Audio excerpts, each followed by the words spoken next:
jami'an, secara bersamaan. Memang berjalan bersama antara yang naik ya menuju ke Allah Subhanahu wa taala, yaitu pengetahuan seseorang.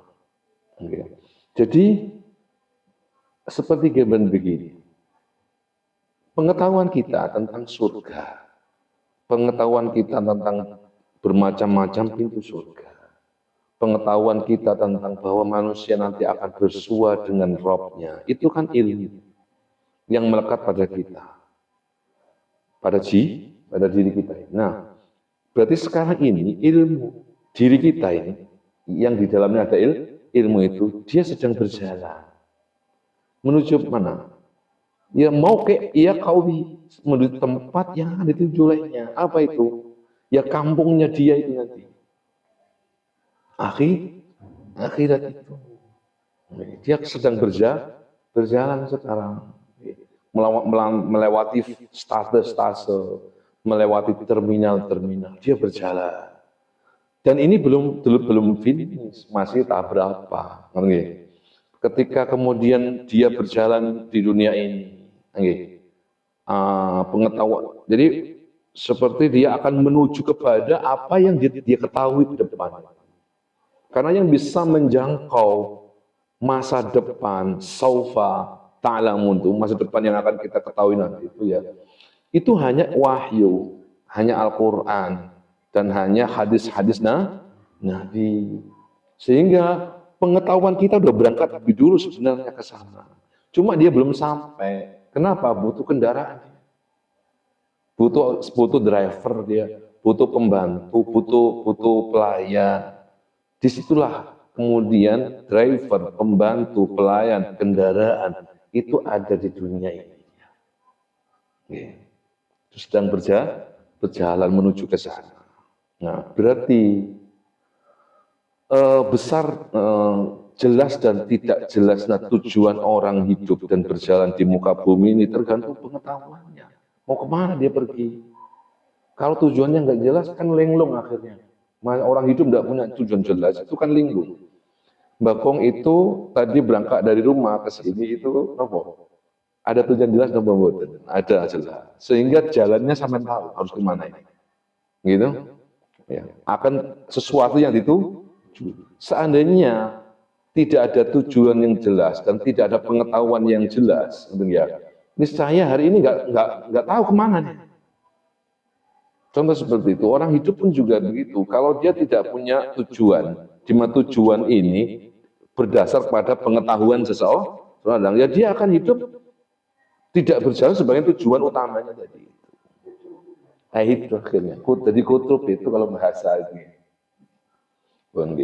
Jadi itu nih, ini interpretasi dari Imam Al-Ghazali. Karena itu wahada tanbihun, ini merupakan satu uraian yang jelas ala uluwi rutbatil ilmi, satu dalil, satu bukti nyata akan betapa tingginya derajat ilmu. Baik, wa madhabul firqatil ula, sedangkan mazhab atau aliran kelompok yang pertama, wahwa al-mutamassikuna bil mafhumil awwali, di mana kelompok yang pertama itu mereka al-mutamassikuna berpegang teguh terhadap mafhumil awal, pemahaman tingkat dasar, pemahaman pertama. Coro klopong ngoten pemahaman pada tingkat paling luar. Apa jenenge ini? Sepet. Nah, jadi mafhumul awal itu tingkat pemahaman yang levelnya paling luar, paling awal. Lil jamari, dan di mana pemahaman seperti ini itu mayoritas umat Islam. Ya. Min zawahir syar'i, pemahaman yang paling awal, paling dasar, paling luar dalam memahami syariat ini. Ya, zawahir syara', ya. Ghairu khafin fi hadza, pemahaman seperti ini tidak perlu dikhawatirkan lagi. Dorong ngeten, saat misalnya Nabi mengatakan mamin abdin muslimin Barang siapa seorang hamba muslim yusalli, sholat, apa itu, lillahi ta'ala, semata-mata mengharap Allah ta'ala, kulla yaumin, setiap hari sintai rakaatin, 12 rakaat, ya. Tatawuan, semata-mata karab menjalankan banallahu lahu baitan fil jannah.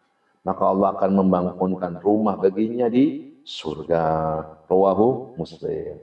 Lalu kita memahami nanti dapat rumah mewah nanti di surga itu. Itu apa ya? Mafhumul awal.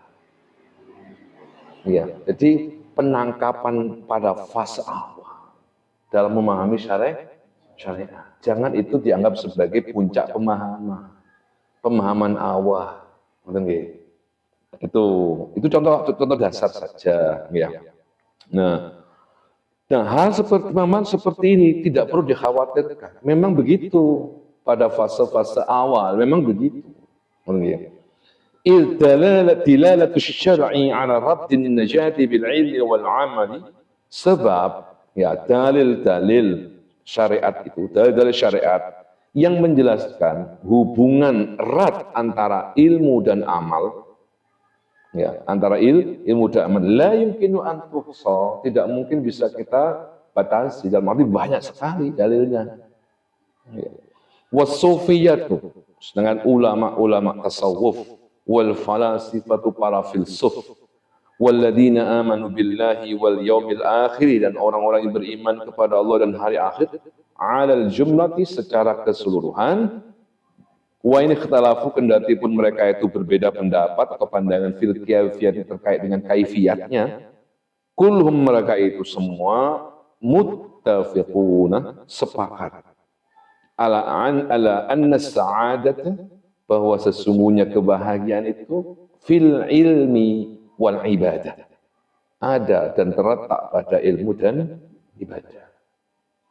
Jadi dalil tentang hubungan antara keselamatan seseorang, kesuksesan seseorang, kebahagiaan seseorang di akhirat itu, hubungan antara tadi itu dengan apa? Ilmu dan amal soleh. Kedua hubungan yang erat dan tak terpisahkan ini, kalau dicarikan dalilnya tak terhitung, ya. Terlalu banyak untuk diuraikan. Alladzina amanu wa 'amilus shalihat. Ya, qul la yastawil, apa itu? A'ma wal basir. Tak sama antara orang yang buta pengetahuan dan orang yang punya pengetahuan. Itu banyak sekali di Quran itu. La tuhsa. Nah, sedangkan demikian juga para ulama tasawuf atau para orang-orang yang mengikuti jalan tasawuf atau para sufi, para filsuf dan semua umat Islam itu sepakat bahwa kebahagiaan akhirat itu hanya bisa dicapai dengan ilmu dan ibadah atau amal. Sudah sepakat. Wa innama nadhrum fi tafsir ilmi wal amali. Sisi kalaupun ada perbedaan, itu hanya menyangkut terkait tafsirnya, perinciannya ilmu, perinciannya amalnya. Tidak menyangkut pondasinya. Kan nggak masalah, atau justru malah beragam terkait dengan perbedaan para ulama, menyangkut hukum fikihnya, menyangkut ilmu, macam-macam ilmu itu perinciannya, dan menyangkut amal solehnya, itu wajar saya kira. Tetapi